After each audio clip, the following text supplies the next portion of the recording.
As of today, I will be living here at Mother Base. Now my real trial begins. Zadornov was paying my room, board, and tuition, but he has since been captured. I told the man that with no more money from the KGB, I could no longer afford school.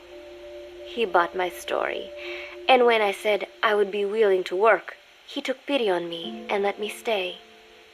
For some reason, Miller really pled my case. That was helpful, but the man is still a fool. His men are no better. They think their training makes them strong, but that kind of strength is nothing in the face of true power. And better yet, they wait on me hand and foot, believing I am just a schoolgirl. Looks like I won't be working too hard after all. Just today, while scouting out the living quarters, I saw a group of them in the corner of the deck making a fuss. Going over for a look, I saw they were feeding a kitten. A bunch of grown hard men, and they're the ones acting like schoolgirls. Look, isn't he cute? What is wrong with them? Disgusted, I just nodded and smiled. I must stay in character after all. I indulged their chit-chat for a few moments. Then one of them asked me to give the thing a name. They had just taken it from its mother. I named it Nuke. I improvised some nonsense about how our compassion for living things can help prevent wars. The men gave me a little fish. I held it out in my palm and the kitten happily ate it up. What a pathetic, feeble creature. It sickens me.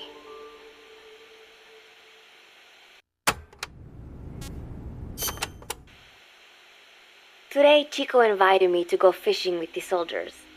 I suppose finding one's own food does have its merit, but I prefer not to be involved in such a degrading task. And their prattling on about fishing being fun is nonsense. I'm not here to find playmates. Nevertheless, distasteful as it was, I went along in order to maintain my cover. Chico thrust a fishing pole into my hands, and we went up onto the deck where several soldiers had gathered. They welcomed us warmly. With so few women aboard Mother Base, I'm treated like a princess. No one suspects I am neither a teenager nor a student. It was nice and sunny, with a gentle breeze and waves. As I cast my line and waited for a bite, the soldiers began to ask me all sorts of questions. As always, I answered according to our predefined scenario, feigning a smile. As I sat there feeding them lies, the fish began to bite, and the soldiers began to focus on their prey. Chico had his bait stolen by a fish, and got so angry that he stood up and nearly fell into the sea. Everybody laughed.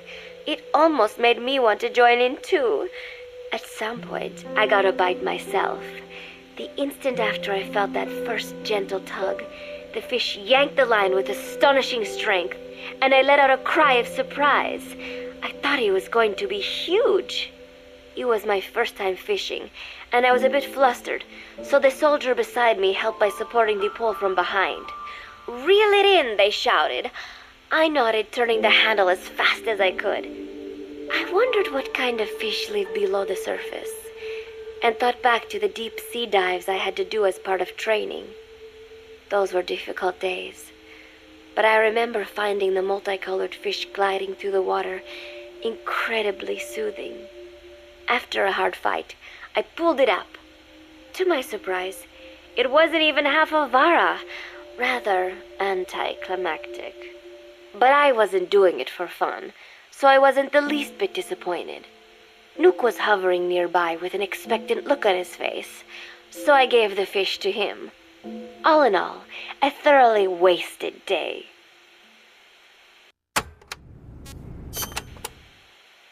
Preparations are coming along nicely. No one suspects me of being the one to let Zadornov out of his cell. Today, Amanda and I taught Cecile how to make gallo pinto. It is a simple home-cooked dish consisting of black frijoles mixed with arroz. It is well known throughout Central America, not just in Costa Rica, so it is no surprise that a Nica like Amanda would be good at making it. But I was raised in the States from a very young age, and can hardly even remember my mother's gallo pinto. Having to make chit-chat with that clueless bird lover and the so-called revolutionary was excruciating. And, clueless or not, I will need to be especially careful around Cecile, the one who actually recorded that tape. Thankfully, Miller and his men seemed to believe I mistook the tape I found for one my friend made. In any case, one can never be too careful. Anyway, the three of us minced garlic and herbs, then cooked them in a pot with frijoles we'd soaked overnight. While waiting for them to cook, we sautéed onions and arroz in a frying pan. Cecile worked the frying pan according to Amanda's directions, but seemed a bit glum. She does have a knack for cooking, though. She is French, after all. We added water to the pan and watched the arroz begin to steam. While we waited, Amanda shared memories of her mother with us. They had been separated because of samosa, but the taste of her mother's cooking was still fresh in her mind. When the frijoles were ready, we drained the water, stir-frying them with the rest of the vegetables. Quite a complicated process for home cooking. Nonetheless, it kept them occupied. The longer we sat and talked, the greater the chance of my arousing their suspicions. With women, it is not enough to just bat your eyelashes and giggle. It takes a lot of effort to divert attention.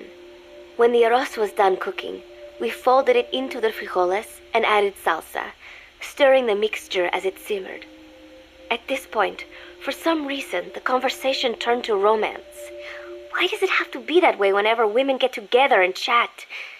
Cecile fancies herself to be well-versed in such matters, and gave Amanda all sorts of advice. It was harmless enough, until, to my irritation, she began pestering me whether there was anybody I liked. Not right now, I said, trying to dodge the question. But she pressed on. It's Snake, isn't it? I gritted my teeth and played it coy. Maybe. Cecile nodded and giggled. He is pretty sexy, isn't he? What a ditz. It's all I can manage to just survive. The thought of romance has never once crossed my mind. I have no interest in that kind of man. Soon enough, a rich aroma began to fill the room. The gallo pinto was ready. New came over and rubbed up against our legs, looking for a handout. Unfortunately, it was not the kind of food a cat would like. We let a few of the soldiers have a bite, and then headed off to the mess hall.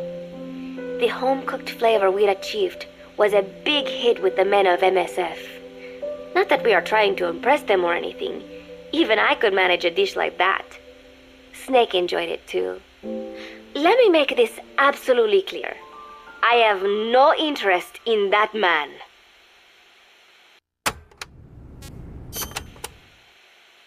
Football, or soccer as it is known in the States, is extremely popular here. It has not caught on yet in the US, but it has legions of rabid fans all across Latin America. These fans can get so rowdy that it is commonly believed El Salvador and Honduras went to war in 1969 over scuffles in a soccer match.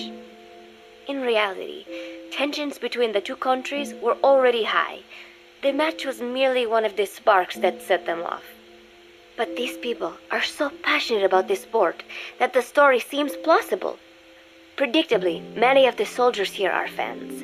They have apparently divided themselves into Costa Rican and Nicaraguan teams and started playing each other. To play, you need a ball and 2 goals. The R&D team built and set up simple goals on the deck. I had absolutely no interest, but Chico insisted that I come and watch. It was not a proper match by any means. The pitch was not even regulation size. But the players and spectators alike got pretty excited. They banged empty cans and shouted cheers through the handmade megaphones. It almost felt like carnival. Huey, the referee, blew a whistle to start the match. The soldiers' training has left them in excellent physical shape, but they lacked the honed skills of professionals and their play was quite rough. Midway through, one of the men collided with another. They started shouting at one another, but Huey stepped in. I thought we had forsaken our countries, become one with the earth, he said, quoting Snake. We are not competing for national pride here, and we are not fighting for the good of any one country. This is not a war. Soccer is a peaceful sport, am I right? The soldiers nodded. They know the pain of war, and they share Snake's vision. Perhaps that is why all this resonates with them. Team Costa Rica was down a man, and somehow I was picked to fill in. Costa Rica had the advantage up until that point. I suppose Huey wanted to keep it balanced. The soldiers agreed with Huey's call. Maybe the Costa Rican players felt an even matchup would be more fun too. I could not be bothered to run at first, but chasing the ball out there in the hot sun, I was soon drenched in sweat. Before long, I found myself actively seeking out the ball, partially out of desperation. I picked up a loose ball deep on the opponent's side of the field. Even though he's Nicaraguan, Chico cheered me on, yelling, "Go for it, shoot!" I launched the ball as hard as I could, only to have it blocked by the keeper. Disappointment only increased my determination. In the end, I didn't score a single goal, and Costa Rica gave up its lead. It was really close, though. We congratulated each other on a good match and sprawled out in the shade on the deck, exhausted. The ocean breeze felt so nice on my sun-soaked body. Nuke came over. It is one of his favorite spots, and stretched out next to me.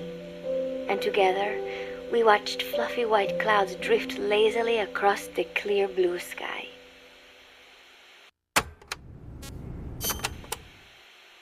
It was lovely out today, so I decided to sun myself in a lounge chair up on the deck when Strangelove came up to me. Despite the heat, she was in her usual long sleeves and pants. I waved at her. She looked away and mumbled, "Hello there. Fancy meeting you here." I asked if she needed anything, feeling her eyes creeping up and down my body like she was savoring it. Finally, she swallowed and said, "You have such beautiful skin." Bewildered, I shook my head and said, "No, not at all. I had heard rumors that she was a lesbian, but she couldn't be after me, could she?" She continued to stare and said, "No, it is beautiful, but you must not let yourself get so tanned." And then she took my hand in hers. "What is wrong with a little sun?" I asked, trying to cut the conversation short. But she shook her head violently. "No, you mustn't. A young lady should take better care of her skin." She was acting strangely now, as if aroused. She lectured me on the perils of tanning, how it ages skin, causing wrinkles and spots, and in the worst cases, even skin cancer. I knew already that tanning could cause spots, but I thought only pale-skinned Anglo-Saxons had to deal with that. Having a scientist tell me it causes aging, though, that spooked me a little. If I am to keep playing the teenager, I will have to start paying more attention to my skin. Sensing my anxiety, she took a small tube from her pocket.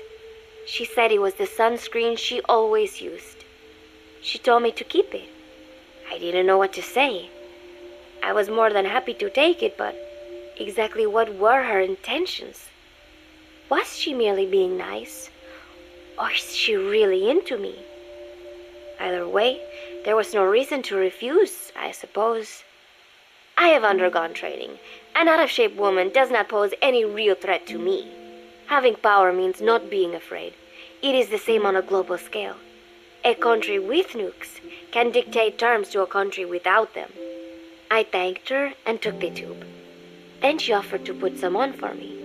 She squirted some lotion onto her fingers and began rolling it into my chest. It happened so suddenly, and I was so taken aback that I did not even think to protest. She caressed my stomach with her long white fingers, then slid them upwards between my bikini-clad breasts. "What? Wait," I sputtered as her moist eyes met mine. She was beautiful. Somehow, I found myself captivated by this woman more than 10 years my elder. "Hold still," she whispered in my ear. I nodded silently, unable to refuse. My body went limp. motionless, as if in a trance. Gently, carefully, she rubbed the lotion all over my entire body.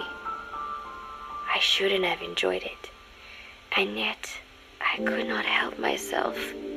For a moment, I was spellbound. That woman is dangerous. I had better watch myself.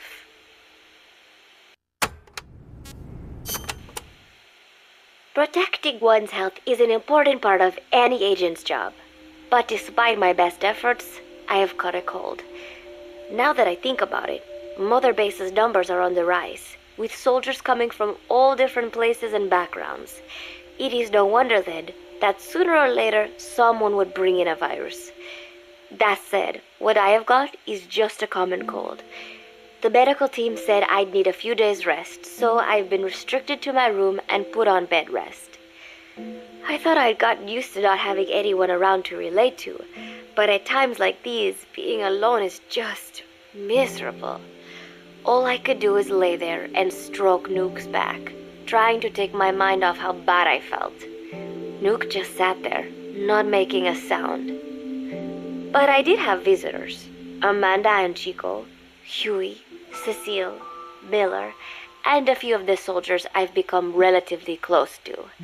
Amanda made me a soup with herbs she said were good for a cold. Miller told me to take it easy. I will sing you a lullaby, he said, then broke out a guitar and sang some incomprehensible song in Japanese. I did not need to understand the lyrics to know he is an awful singer. Then he said, "You know what is good for a cold? Suppositories. Here, I'll show you." He began to take off his pants, so I threw my tissue box at him to make him go away. Then Strangelove showed up, saying she had some miracle Indian cure. "It has got eucalyptus extract," she said. "It works best if you rub it into your chest." And then she tried to take off my nightshirt. I whacked her with my pillow, and I got rid of her. Chico brought me a little flower in a cup. It had been growing in a little bit of earth that probably found its way on board stuck to something else. "I found this on the deck. Here, you can have it." He tried to act nonchalant, but I am pretty sure he's got a crush on me. None of them understand. If they thought these little visits would cheer me up, they were wrong. Tonight, Snake himself came to my room. Like the rest, he believes I am just a schoolgirl and treats me as such. "Why did you abandon your country?" I asked him. "Why create the MSF?" Of course, I knew the answers already, but I wanted to hear it from him. As I had imagined, he was not exactly forthcoming. All he would say is that his country abandoned him because all he could do was fight, and that is why he needed the MSF, because that is all he is any good for. Then he said, "Fighting is the only thing I understand, but that does not mean I have got a grudge against those who believe in peace. I am not one of them, and I do not believe in peace. Conflict is in man's nature. We fight our enemies in order to survive." Maybe we are not so different after all, he and I. But that is exactly why I'm going to have to kill him, or else he will have to kill me. When I stop and think about this wretched existence, being killed by a man like that suddenly does not seem like such a bad thing.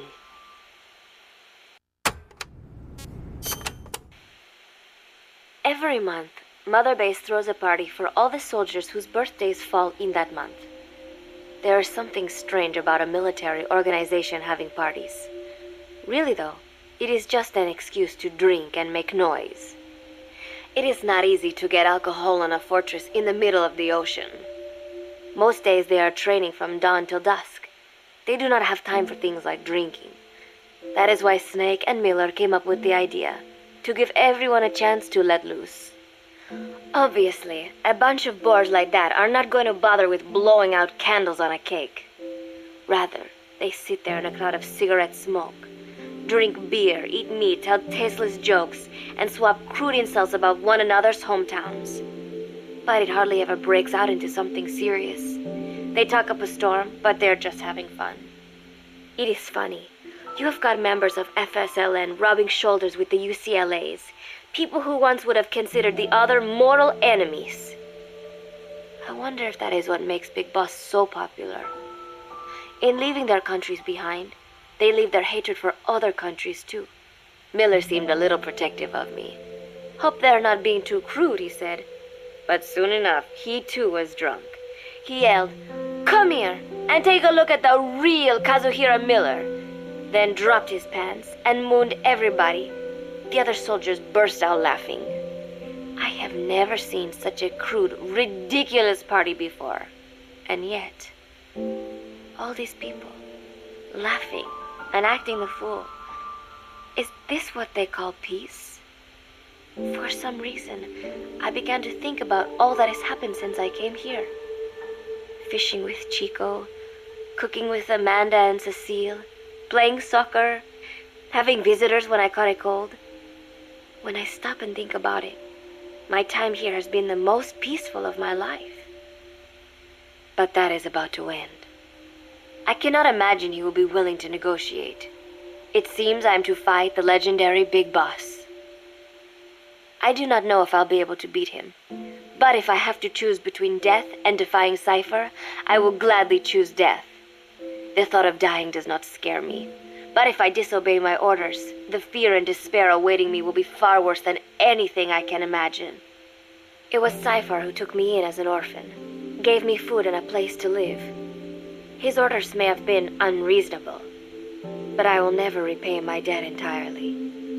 It seems I have no choice. I must fight this man. I must fight Snake.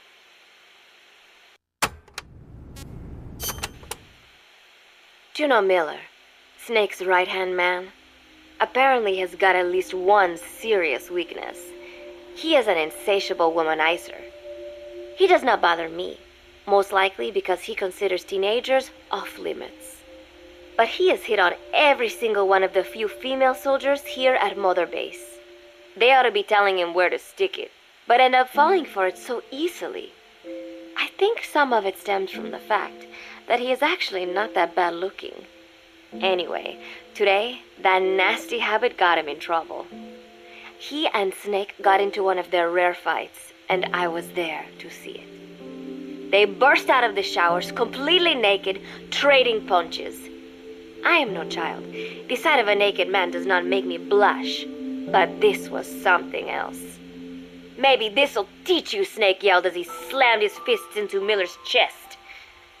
I heard later that apparently he had been two-timing someone, and that same someone had gone to Snake with her troubles. As I see it, it is her own fault for letting herself be deceived like that. If she is too dumb to see through Miller's lies, then she got what she deserved. But this was not the first time it had happened, or the second, and Snake read Miller the riot act. Miller argued back, and what began as a shouting match turned into a fist fight.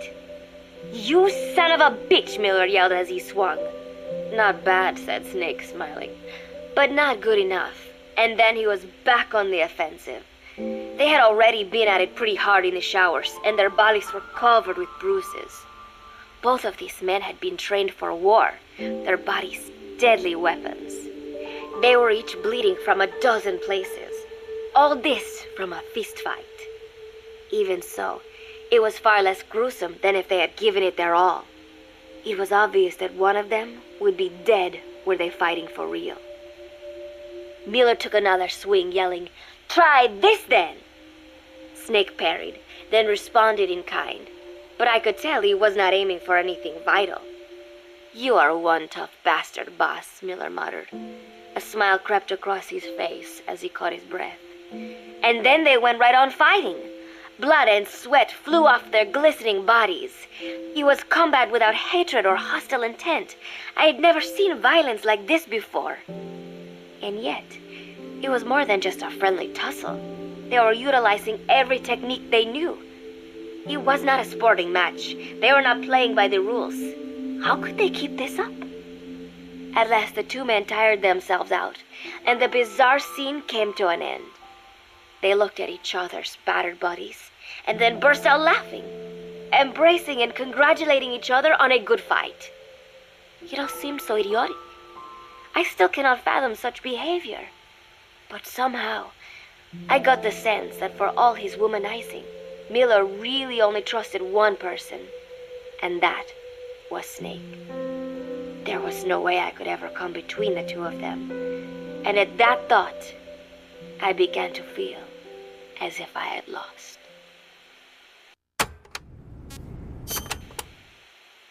All of Mother Base is preparing for a festival. Since Snake and his soldiers spend so much time fighting, they are setting aside one day a year for peace and relaxation. I do not know all the details, but apparently that is what Snake and Miller decided. These soldiers love the idea, of course. There is so little fun to be had here that everybody looks forward to events like these. That is all well and good, but somehow I got roped into getting on stage. Come on, we even both have peace in our names, said Miller. And Zadarnov, that old Ruski's name, has something to do with peace too, right? Hey, as long as we're having a day of peace, we ought to get an act together. The 3-piece band. I thought he was joking. He then proceeded to share his idea without bothering to check with me. And now, I am slated to sing. Apparently, he had heard me on the deck one day, and since then he's wanted to form a band. Everybody's looking forward to it, so there is no way for me to back out now. I've never done anything like this, but it does feel kind of nice to know that people are looking forward to it. I mean, it cannot be any worse than Miller's singing, but modifications to Zeke are already finalized, and I must complete my mission. Betray Cypher now, and I will face a fate far worse than death. Still, there's no need to put things in motion just yet. What difference would it make to just wait a little while longer? A whole day of peace. The mission can wait until after that. Can it not? I know I am only delaying the inevitable. When the day comes, one of us will have to die. Snake or me. But still, if I could just come up with some way to stall Cypher, at least until our day of peace. When did I start having thoughts like this?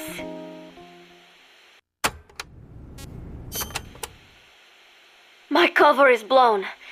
They know nothing of Cypher or my true objective, but they know I am a spy. There is no more time left. I must act now. I must complete my mission. How did it come to this? All I wanted was 3 more days. Just 3. Miller's already finished writing the song. It is called Love Deterrent. It is about a girl who cannot express her true feelings. I have been practicing. I am no pro, but I was pretty sure I would do a decent job. And now this. Cypher found out that Zeke was complete. He must have someone inside Mother Base besides me, spinning his tightly wound web of control, leaving no room for individual will. Typical. When they found out Zeke was complete, I was ordered to execute the operation immediately. If I was going to enjoy just one day of peace, I had to ensure the plan could not move forward.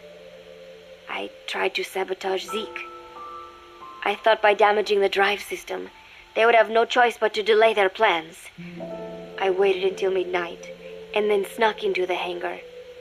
There would be trouble if it looked like sabotage. I selected one of the drive system's load-bearing parts and carefully worked to warp its shape. The leg's drive system requires a high degree of precision to operate. Even the smallest deviation would have done it. Then, Chico walked in. Maybe it was one of those nights where he could not sleep.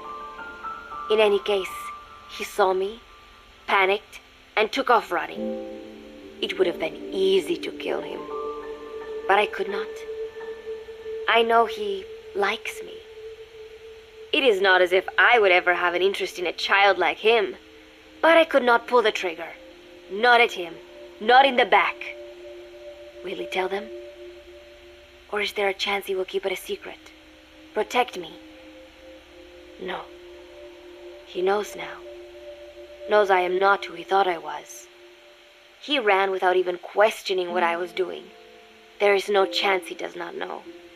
And soon, all I have built here will end. And if Cypher has another agent among them, if he finds out I tried to sabotage Zeke, this place will no longer be my heaven. Then it is settled. I make my move now. Chico walked in before my sabotage was complete, so Zeke should still be operational. It might not run at full speed or power, but I do not have time to fix that. Without Zeke, I do not have a chance in hell of winning.